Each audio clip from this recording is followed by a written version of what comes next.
The Lord be with you. A reading from the Holy Gospel according to Luke. That very first day, the first day of the week, two of Jesus' disciples were going to a village 7 miles from Jerusalem called Emmaus, and they were conversing about all the things that had occurred.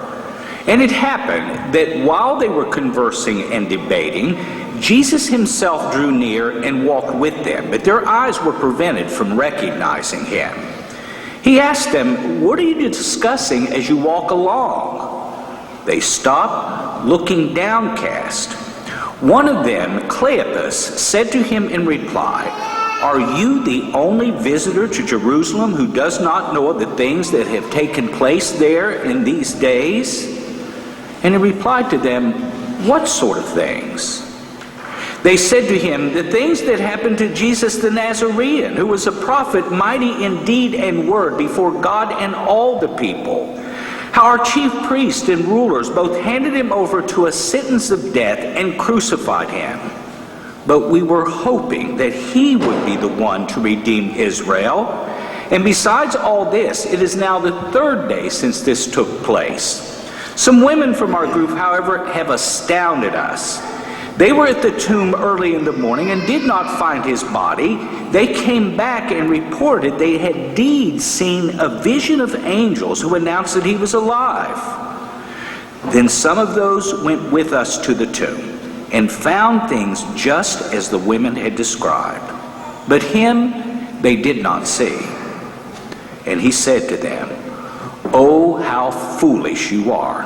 How slow of heart to believe all that the prophets spoke. Was it not necessary that the Christ should suffer these things and enter into his glory?" Then, beginning with Moses and all the prophets, he interpreted to them what referred to him in all the scriptures. As they approached the village to which they were going, he gave the impression that he was going on farther, but they urged him, "Stay with us, for it is nearly evening, and the day is almost over." So he went in to stay with them. And it happened that, while he was with them at table, he took bread, said the blessing, broke it, and gave it to them. With that their eyes were open, and they recognized him, but he vanished from their sight. Then they said to one another, "Were not our hearts burning within us while he spoke to us on the way and opened the scriptures to us?" So they set out at once and returned to Jerusalem, where they found gathered together the 11 and those with them who were saying, "The Lord has truly been raised and has appeared to Simon." Then the two recounted what had taken place on the way and how he was made known to them in the breaking of the bread. The Gospel of the Lord.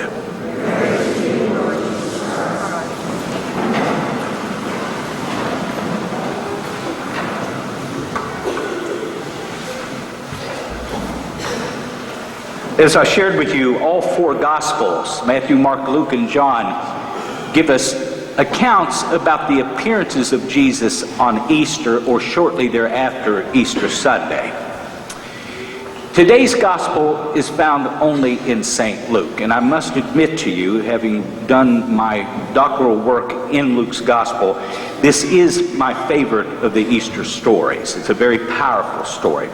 But I would like to suggest to you at the same time that in all the pages of commentaries I've read through the years on this gospel, nobody seemed to get the key point of this passage. It begins, as all the Easter stories begin, with Jesus appearing before these disciples. But they fail to recognize him, you see. And for 2 reasons. Number 1 is Jesus has been radically transformed. You just can't put into words what he looked like after the resurrection. A glorified state beyond human imagining. And so therefore they can't comprehend it. But secondly, it's the gospel writer's way of telling us that their eyes have not yet been opened with faith. Remember, in the New Testament, very often faith and sight are metaphors that are used together. And so though they haven't been awakened to Easter faith yet. They just don't have the right kind of faith yet. Well, as this story opens up, it begins with two disciples who are leaving Jerusalem, and you can just see the agony of defeat all over their faces. Why? Because they have had their dreams and their hopes dashed. You see, they, like the other disciples and so many other people, thought that Jesus was the Messiah. But their thinking of what the Messiah was supposed to be was really not appropriate. They were looking for a heroic Messiah, a victorious Messiah, a larger-than-life Messiah, who was certainly going to be triumphant in what he did, not someone who would suffer an agonizing death and be crucified like a common criminal and tortured on the cross and then die just like every other human being. It didn't make sense. It didn't fit their frame of reference with regard to Jesus. And so it's no wonder that they're disillusioned. You would have been too. And then all of a sudden, because of their lack of faith, they fail to realize this stranger walking with them, who he is. He's simply a stranger to them at this point. And so he looks at them and says, well, what are you guys all upset about? And they look at him almost shocked and say, are you the only person around Jerusalem who doesn't know about what happened here? And so he asks them what things? And they tell him about Jesus and their disappointment with Jesus, their devastation about Jesus. And so Jesus will simply at this point talk to them about the scriptures from the Old Testament that refer to himself. And then the key point of the passage emerges. The most important part of this passage.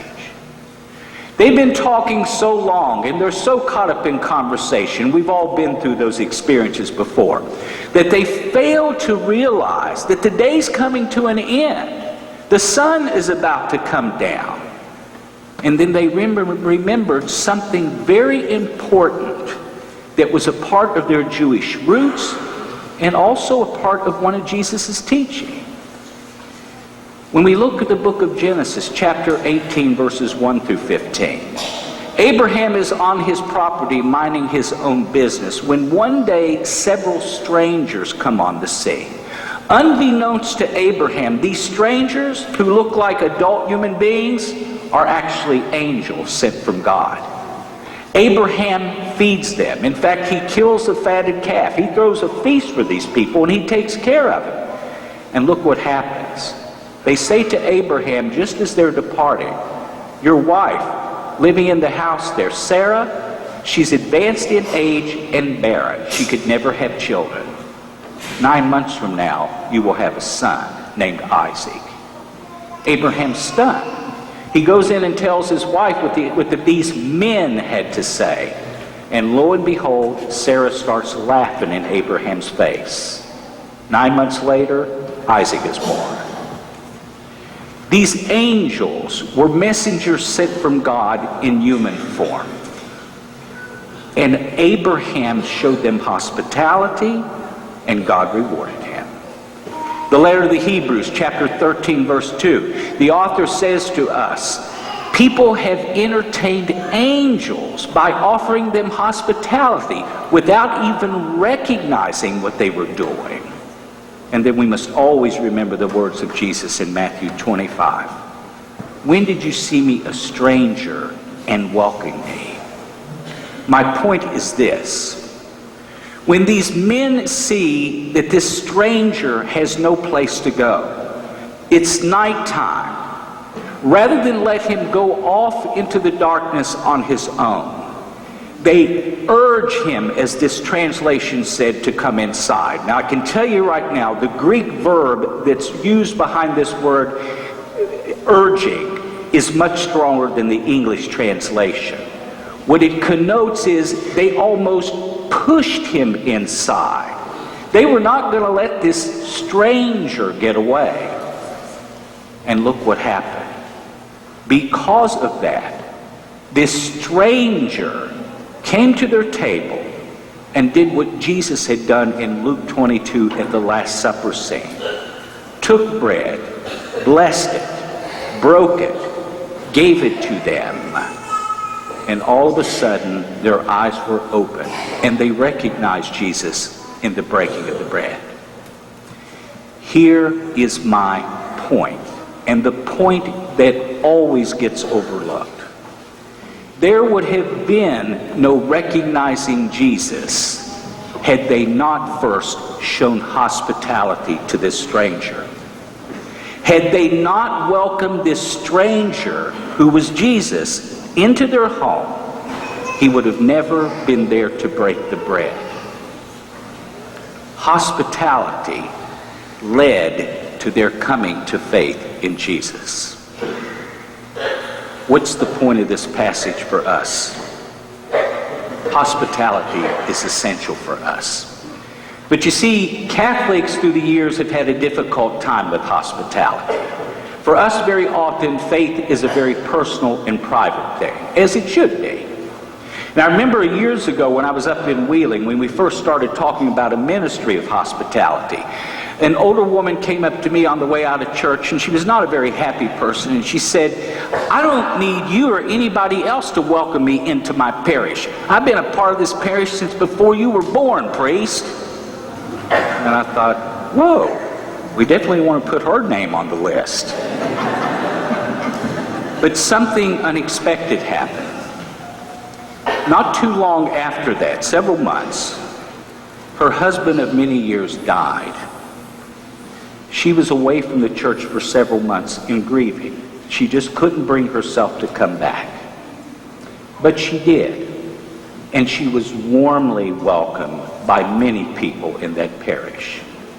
And you're not going to believe this, but within a year, she was on the hospitality committee.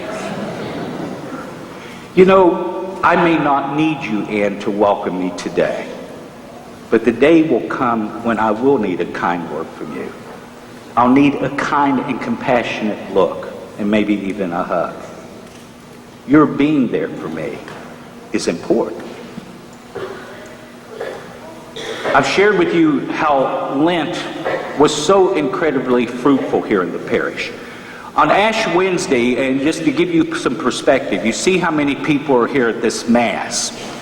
Our evening Mass on Ash Wednesday, which is a general rule, has about 150 people, had this many people for the Ash Wednesday Mass.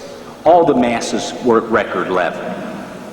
And what was important to me is it said to me that people are feeling the need to turn their hearts back to the Lord for whatever reason.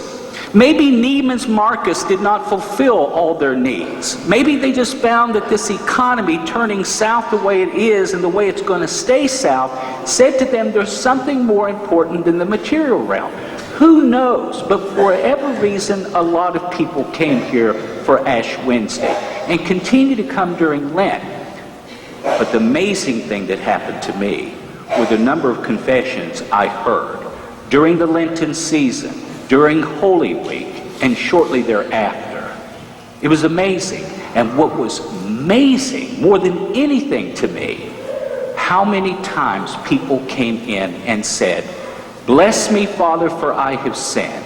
It has been 10 years, 20 years, 30 years, 40 years since my last confession." In fact, this will shock you. There have been more people come here with 40 years since their last confession than I've ever had in one Lent in my life. 40 years. Can you imagine being away from the church for 40 years?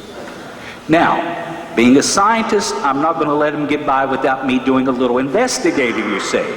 So I asked them all, what brought you back today? What brought you back here? You know what the number one reason given was? They came here and felt welcomed by you. They came here and felt welcomed by you. Now you may say to yourself, like that elderly woman did that time up in Wheeling, "I don't need anybody to welcome me here." But these people did. They came among you, you didn't know who they were. They sat next to you and they marveled at the way you prayed. They saw how you went up and received the Holy Eucharist with communion. They saw how your faith meant so much to you, and they agonized at the level of the heart because they wanted to have that back again. And because of you and your presence and your welcome, they took the huge leap to come back. And just so you know, being away all those years and then coming back to a priest that you really don't know, you wonder, is he going to rip into me? What's he going to say? Is he going to interrogate me? But you know what? On behalf of you, they heard only one word: welcome. Welcome. There's been a young mom coming here who's been courageously battling a very serious form of cancer. She's got a couple kids. She's got a very loving family. She is probably the most courageous person I have ever seen battling this dreaded disease. And you know what? If anybody's going to lick it, she's going to lick it. But she's been coming here for some time with her family, and this past week she had a procedure that had to be done at the hospital. She sent me an email after it was over with, and she was telling me about going to the hospital. And what surprised me about her email was she said that she was frightened as she was waiting to go in for the surgery. I was surprised to see the word frightened come from her email. I just didn't think she had it in her. But let's face it, ladies, those of you who are moms, you'd be frightened too. Guess what? An angel appeared to her. She was one of our parishioners. Came up to her as she was waiting to go in for surgery, introduced herself and said, "I've been praying for you. I've seen you with Fatima. We're together. We're fellow parishioners." And this mother told me there was a peace that came about her. You see, she calls you and sees you all as her faith family. And your prayers have gotten her through a whole lot. And you want to hear something ironic? She's not technically Catholic yet. Number 3, the year was 1995, and it was in Wheeling. A rather scraggly-looking 25-year-old found his way into the pews, and he looked really rough. I think he probably had a rough night the night before. And so there he was at Mass on Sunday at 11 a.m. And I would come to find out that he had been around the world a couple times, metaphorically speaking. He'd had a rough life. His sins were really taking its toll on him. But there was something interesting about him. He was a voracious reader. But he told me that he came to Mass that first time, and he actually experienced people who were open and welcoming to him. He had never had that experience before, and he was unbaptized. And so he continued to come back and continued to come back. And when I started advertising the RCIA for that fall, he showed up at the RCIA and came to every meeting. He read and read and read about Catholic Church history, while all the while experiencing a profound sense of welcome from the RCIA team. Well, that Easter he got baptized. He got confirmed. He made his first Holy Communion. And then, 8 years later, he got ordained a Catholic priest.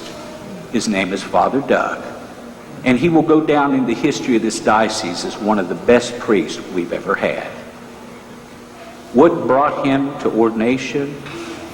You, Deb, the welcome.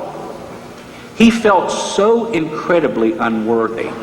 How could God possibly love me? I heard that so many times from him, I wanted to bop him. But he found the love of God because of you. What am I saying to you? If we listen to Luke's message and how this story unfolds, there would have been no seeing Jesus that day on that road had they not first welcomed that stranger.